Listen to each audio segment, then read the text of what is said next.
As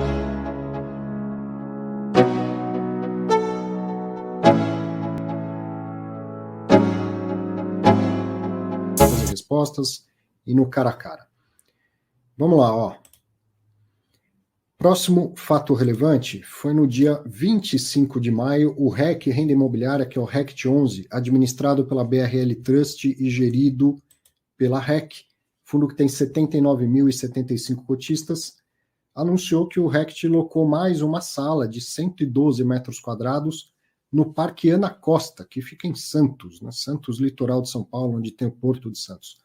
A locação é por 5 anos e começa a valer no dia 1º de junho desse ano. Então, com isso, a vacância do fundo passará a ser de 13,12%. Fato relevante simplesinho, curtinho e que acontece com frequência. Algum comentário, Nod? Não, aqui rápido, só era o gancho que eu tinha deixado lá no começo. Tem gente que só dá fato relevante quando é um movimento relevante. Tem gente que anuncia com 100 metros de locação. Sim. Desde que anuncie a vacância de 100 metros, tendo critério, né? Tendo critério, se a notícia é boa, pode ser 100 metros, eu dou fato relevante. Quando 100 metros ficarem vagos, soltando fato relevante, então tá tudo certo, né? Tendo critério, tudo certo. E a lógica, assim, nas minhas redes sociais... O RECT faz isso também, avisa quando os 100 metros ficam vagos. Sim, avisa, e assim, melhor pegar 10 inquilinos de 100 do que pegar um de 1.000. Que provavelmente você vai conseguir espremer melhor, porque geralmente é um inquilino menor, etc. Talvez você consiga espremer melhor. E quando ele sair, você não toma uma vacância de 1.000, você toma uma vacância de 100. Dá trabalho, mas pulverização de riscos. Vamos ao próximo, esse aqui vai ser mais complexo, maior. No dia 26 de maio, o TRX Real Estate, que é o TRX F11, administrado pela BRL Trust, gerido pela TRX, e que tem 43.326 cotistas, anunciou aqui, ó, que o TRXF e um outro veículo por ele controlado, que provavelmente é o outro fundo imobiliário, né, da TRX. Então, TRXF e outro veículo por ele controlado comprou 2 terrenos onde serão construídas 2 lojas que serão alocadas para a Obra Max, que é uma empresa do grupo Leroy Merlin. Ambos no estado de São Paulo, sendo um na região metropolitana da capital e outro em região metropolitana do interior do estado. Não sei por que não tem detalhado aonde fica. O valor total do investimento, a compra mais as construções, será de aproximadamente 135 milhões. Por que aproximadamente? Porque pode mudar em razão de diligências das compras e das obras, principalmente, né? Construir 2 galpões, todo mundo sabe como começa, ninguém sabe como termina. Então pode ser que isso mude. Se mudar o preço, não vai mudar a relação aqui de rentabilidade dessa operação, você já vai entender. Os contratos serão atípicos no modelo Build to Suit, com prazo, ou seja, uma construção sob medida, certo? Essa empresa, Obra Max, está dizendo para o fundo, eu quero os imóveis exatamente assim, para eu poder desenvolver minhas lojas lá. Então, uma construção sob medida que geralmente leva a um contrato atípico. E esses contratos terão prazos de 20 anos, né? Prazos bem longos, e contarão com fiança dada pela Leroy Merlin. Então você constrói e aluga para uma empresa do grupo, e a empresa mãe aparece lá como fiadora. O fundo receberá um aluguel provisório durante o período de obras e definitivo após a inauguração das lojas. O cap rate estimado da operação é de 9,2% e 10%, então entre esses valores mínimos e máximo, o cap rate estimado é de 9,2% e 10% durante o período em que ele é provisório, e entre 8,8% e 9% já como definitivo quando as lojas estiverem inauguradas. E esses aluguéis vão representar 7,45% da receita de locação do fundo. Então, o que geralmente acontece nessas operações, como tem o imprevisível da obra, é que já acerta pelo cap rate. Então, 135 milhões, não, isso mudou tudo, estourou o custo da obra, gastei 160 milhões. Tá bom, o aluguel passa a ser o equivalente para que gere esta mesma rentabilidade, esse mesmo cap rate. Tá? Então, assume-se a imprevisibilidade da obra, mas não o risco desta imprevisibilidade, já que o retorno fica amarrado desde o início da operação. Seguindo, aí vem alguns resumos. O fato relevante mesmo, texto, eram 2 páginas e um monte de slide, coisa que eu adoro quando o gestor tem esse cuidado. Eu peguei alguns dos slides. Então, ó, Lojas Obramax, a linha do tempo estimada para o desenvolvimento dos imóveis. Então, tem aí uma linha do tempo. Prazo de 4 a 6 meses no período de aprovação dos projetos. Então, pega lá, manda todos os projetos para as específicas prefeituras e todos os demais órgãos que precisam. Essa é uma parte que demora mesmo até vencer toda a burocracia. Depois, o período de obras e a instalação da loja é estimado 14 meses. Olha como se fala que costuma ser rápido aí levantar um galpão. Uma vez que a papelada esteja ok, em 14 meses eles acreditam que a obra está pronta. A obra não, a loja está pronta. O TRX vai entregar o imóvel. Depois a Obramax tem que fazer lá a decoração, a mobília, colocar o estoque. Em 14 meses eles acreditam que isso está tudo pronto. Durante esse período, então, depois que tiver a aprovação, começa esse aluguel provisório, que deve durar 14 meses. E a partir do momento em que a loja for inaugurada, aí o início do contrato de 20 anos, o fundo passa a receber o aluguel mensal, o aluguel definitivo. E mais um slide que eu peguei, é esse que tem 2 tabelas que compara como está o fundo e como vai ficar depois, então, da inauguração das lojas. E é um comparativo bem legal, né? O valor investido em imóveis cresce 7,26%, o número de imóveis cresce em 2 imóveis, sai de 48 para 50, presença em estados permanece igual, 13 estados, olha aqui, né? O fundo tem imóveis em 13 estados do país. Presença em cidades cresce de 33 para 34, área bruta locável cresce 8%, de 425 mil metros quadrados para 459 mil, a área de terreno cresce 8,74, sai de 755 mil metros quadrados para 821 mil metros quadrados. Estimativa de distribuição por cota. Hoje, o fundo distribui algo entre 0,76 e 0,80, e aí depois isso cresce 6,25%, e a estimativa passa a ser um mínimo de 0,80 e um máximo de 0,85. E o prazo médio de duração de todos os contratos cresce 3,46%. Então, na média ponderada hoje, os contratos do fundo vencem em 14,74 anos, e isso cresce para 15,25 anos, porque os contratos novos são de longuíssimo prazo, de 20 anos, coisa que é mais rara de se ver, mas que é super importante, né? Eu achei, de tudo aí que a gente está vendo dessa operação, esse contrato de 20 anos com uma empresa de grande porte, multinacional, então bastante interessante, traz como diz o professor João da Rocha Lima Júnior e o pessoal, a equipe toda lá do núcleo de real estate da Poli, traz o resultado harmônico do bem imobiliário para a renda, né? Você tem um contrato firmado por 20 anos. Aliás, recentemente o professor João publicou lá a carta do núcleo de real estate da Poli, uma carta que eles publicam todos os meses. A Luciene Miranda fez uma bela reportagem a partir da carta no Clube Finews, e ele falava justamente disso, sobre a proteção dos contratos build to suit, e que o ideal é que esses contratos tenham 20 anos. Então tá aí, na prática, a gente vendo isso acontecer. Não deu para falar com o pessoal do TRX, eles estão lá ainda em período de silêncio, seria ótimo ouvi-los, mas a verdade é que eles estão lá, ó. Emite e compra, tem bastante coisa acontecendo. Comentários, Nodi?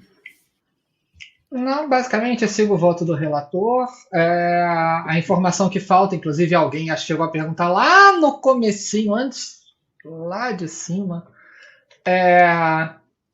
como é que vai ser pago isso, se vai ser emissão de cota e se vai ter alavancagem. TRX curte uma alavancagem. Uhum. Fazendo a inflação mais 9, dá para fazer na alavancagem essa operação. Não sei se é a ideia deles, etc. Só estou falando que a conta fecha. A conta fecha. Eles não falaram qual é o veículo que também está entrando. Não é o TRXB, porque senão o TRXB também teria Soltado o fato relevante. Soltado fato relevante, não soltou. Então deve ser alguma SPE ali, alguma limitada ali dentro do próprio TRXF, pelo menos inicialmente é esse o cheiro que tem. Mas hoje o fundo está negociando cravado no patrimonial. Então, eventualmente, tem espaço para fazer uma emissão. Um pouquinho menos, um pouquinho mais ali e tal. Pelo menos não está rodando descontado. Se tivesse rodando descontado, é complicado fazer a emissão. E aí, meu voto, que isso vai sair via alavancagem, seria mais pesado. Aqui, vamos jogar nem cara nem coroa, a moeda caiu no meio, dá para fazer tanto com emissão como com alavancagem. Mas, tendo em vista que a TRX gosta de uma alavancagem, eu não me assustaria. Ficou faltando algumas informações, não sei explicar porquê, né? Aonde são os imóveis, por exemplo? Né? Nas regiões metropolitanas. Região metropolitana do interior de São Paulo, a rigor, Campinas e São José do Rio Preto. Não sei se dá para considerar alguma outra cidade que tenha região metropolitana. E São José do Rio Preto foi considerado isso bem recentemente. Então, provavelmente perto de Campinas ou perto de São José do Rio Preto, duas cidades bastante distantes uma das outras. E região metropolitana de São Paulo inclui aí o Grande ABC, mas também muitas possibilidades, né? Pode ser Santo André, São Caetano, um monte de lugar. E também como que vai ser feita né, tem o projeto de investimento, ainda não sabe o projeto de financiamento. Mas muito provavelmente outros fatos relevantes virão então com esses complementos. Né? Você vê que ainda não tem nem aprovação, tá um pouco preliminar isso tudo também. Muito bom. Vamos lá, mais um, ó. No dia 26 de maio, o Rio Bravo Renda Varejo, que é o RBVA 11, administrado e gerido pela Rio Bravo, fundo que tem 43.420 cotistas, soltou um fato relevante também curtinho, porque é preliminar, que o RBVA assinou um compromisso de venda, então não vendeu ainda, assinou um compromisso de venda de 2 agências bancárias e recebeu valores a título de sinal. A venda está condicionada à superação de condições suspensivas e os detalhes serão comunicados caso a venda se concretize. Então, a gente só sabe que são 2 agências, não sabe se é do Santander, não sabe se é da Caixa, pode ser um de cada, não sabe o valor, não sabe quanto recebeu de sinal, mas porque ainda não assinaram a venda em si, só assinaram um compromisso. Então, entenderam por bem soltar o fato relevante, afinal de contas tem um compromisso assinado, mas quando tiver concretizado isso ou não, vem um outro fato relevante aí com todos os detalhes. Da mesma forma, não procurei o pessoal da Rio Bravo para gravar um comentário, justamente porque percebe-se pelo texto do fato relevante que não é hora ainda. Quando vier um definitivo, aí certamente vai vir um fato relevante bem detalhado e a gente conversa com eles, grava para que você entenda ainda em mais detalhes. De qualquer forma, de maneira geral, é um movimento que é interessante, né, Nod, para o RBVA vender algumas agências bancárias para ir diminuindo a concentração nesses imóveis. Né? Uma transformação grande e difícil que eles estão fazendo e que vender agências bancárias é crucial nessa estratégia. Com certeza. Como eles colocam no fato relevante, isso aí já tinha sido comunicado por eles lá desde 2018, lá desde que o Rio Bravo Renda Varejo incorporou o SAAG, etc., vender aqueles ativos que eles chamam de não-core, ou seja, às vezes em cidades menores. Pegando um fato relevante mais recente, é a mesma lógica, uma lógica muito parecida do HGRU, né, do HGRU, do Renda Urbana, lá da CSHG, do Margato, que pegou um monte de imóveis das pernambucanas e agora está vendendo no varejo, digamos. Por ser renda varejo, fica o trocadilho aqui, mas eu juro que foi sem querer esse. Mas comprou vários imóveis baseada e agora está vendendo pingado para tentar sair do trocadilho. O Rio Bravo Venda Varejo já fez outras vendas e todas com bastante lucro em relação ao valor de compra e bastante lucro em relação ao valor de laudo. Não dá para saber como vai sair esse, que não tem nada para falar. Estou só trazendo uma informação histórica porque eu sou velho e velho gosta de falar como foram as coisas antes. Só isso. É isso aí. Bom, fatos relevantes da semana foram esses. Eu quero trazer aqui 2 destaques e já a gente bate um papo, perguntas e respostas, cara a cara. Quero ouvir sua opinião, hein? Pergunta você pode mandar sempre, mas além disso eu quero ouvir sua opinião. Esse é o principal fato relevante da semana, essa relação de troca, ou a compra do TRX, ou a sua opinião sobre o que for. Participe do cara a cara também. Aqui, ó, destaques da semana. Ontem conversei no Fiz em Exame com o Marcos Freitas e o André Savaia. Eles são sócios e gestores da Panorama Capital, uma gestora nova, foi fundada no meio de 2020, fundos que ainda não são de varejo, tem poucos cotistas, e a conversa, cara, foi muito, muito, muito boa. Essa é aquela entrevista, assim como você não conhece, provavelmente não conhece tão bem a Panorama Capital e os sócios, eu também não conhecia. Foi uma demanda que veio por assessoria de imprensa, acontece com frequência, os assessores falam, tem tal gestora para entrevistar, e sendo possível a gente acomoda. E aí eu fui lá para exame pensando, caramba, não conheço a gestora, não conheço os gestores, como será que vai ser essa entrevista? Foi ótima, foi uma aula, aproveitei para perguntar um monte de coisa, aprendi um monte de coisa, já começamos falando sobre investidor internacional e aprendi uma visão muito diferente, assim, para o gringo é bom a situação que a gente está agora. Quando está ruim aqui para a gente, juro alto, inflação, essa bagunça, é a hora que o gringo olha e fala, hora de eu entrar no Brasil. Quando está tudo bem, para ele não é tão interessante assim. Então, só para você ter uma ideia como começou esse papo, teve muito mais, a gente falou muito de mercado imobiliário, principalmente do setor de logística. Uma pergunta que eu queria fazer, e eles assim, me ajudaram muito com a resposta. Tá bom, raio 30 de São Paulo, a gente sabe que é o filé mignon. Só que raio 30 quilômetros é coisa pra caramba. É norte, sul, leste, oeste, 30 quilômetros da Catedral da Sé. Não é tudo igual. Então, o que é melhor, o que é mais ou menos nesse raio 30, também nos explicaram lá com muita propriedade, com muita didática. Assista o Fiz em Exame de ontem, de sexta-feira, está lá no YouTube da Exame Invest, com gestores da Panorama Capital. Outro destaque que eu queria falar, semana passada falamos aqui do Clube FI, da minha entrada no Clube FI, e também que o Clube FI estava abrindo uma oferta pública que todo mundo poderia investir. Uma semana depois, olha que legal, já foram captados R$1 milhão, mais de R$1 milhão na verdade.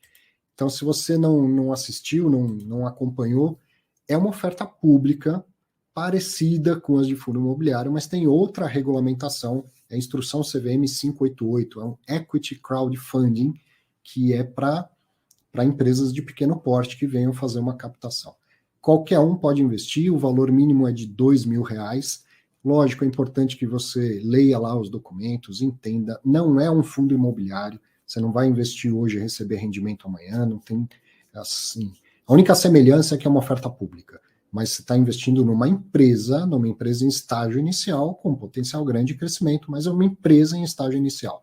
Se tiver interesse em saber mais, no Fatos Relevantes da semana passada, eu até trouxe um monte de slide, expliquei bem mais detalhado tudo, né, todo esse processo, inclusive qual é o título que você investe, que se chama mútuo conversível, e o investimento é feito via SCP, que é uma sociedade por cotas em participação.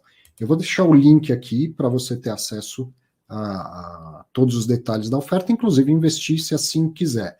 Mas entenda bem antes de investir. Quer um pouco mais detalhes, assista ao Fatos Relevantes da semana passada. Você pega lá, eu já separo em índice, né? Você já chega exatamente nesse capítulo, se assim quiser. E eu ainda vou organizar uma live para a gente tirar dúvidas, junto com o pessoal da Beguin, o pessoal da Solon, para que tenha ainda mais detalhes sobre toda a operação. Mas estamos todos felizes aí de saber que já captamos mais de R$1 milhão. Essa oferta visa captar R$5 milhões, e o fato é que existe, como se diz no mercado financeiro, tem um firme, né? Tem um investidor que já se comprometeu a colocar os 5 milhões de reais. Então, o valor ele vai ser integralmente captado. Por que fazer oferta, então, Arthur?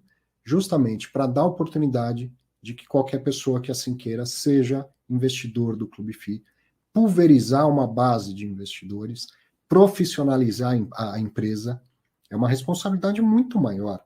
Saber, chegou um cara grande cotista, investidor institucional, falar, pum, pôs 5 milhões. Tá bom, de tempo em tempo tem que se reunir com ele, conversar, prestar contas, falar do que está acontecendo. Não, potencialmente, agora, né, potencialmente poderia ter 2.500 pessoas investidoras do Clube FI. A responsabilidade aumenta muito. E esse aumento de responsabilidade leva a uma maior profissionalização da empresa como um todo. Então, esse é um dos motivos. Dar oportunidade das pessoas ser sócios, reforça a marca, profissionaliza. Um monte de gente tem vindo conversar com a gente, não é assim como se fosse um roadshow, né, de uma grande emissão, mas sim, a gente tem que conversar com bastante gente, grupo de investidores, um investidor maior que tem interesse em colocar um valor maior. Então, está sendo uma experiência muito trabalhosa, como você sempre vê aí, gestor de fundo imobiliário falando, dá trabalho fazer oferta? Sim, dá trabalho, a oferta é pequena, mas o trabalho é grande. E esse grande trabalho é recompensado com mais experiência, com mais profissionalização. Então, conheça aí os termos da oferta, tendo dúvida, pode me procurar o Rodrigo, e eu estou prometendo aqui, eu vou organizar uma live só para a gente falar de detalhes disso e tirar todas as dúvidas de todo mundo. Mas fica aí a comemoração desse marco, uma semana já captamos mais de R$1 milhão. Tá aí meus contatos em outras redes sociais, se você assim, né, se você gosta, acompanha outras redes sociais, você me encontra também no Instagram,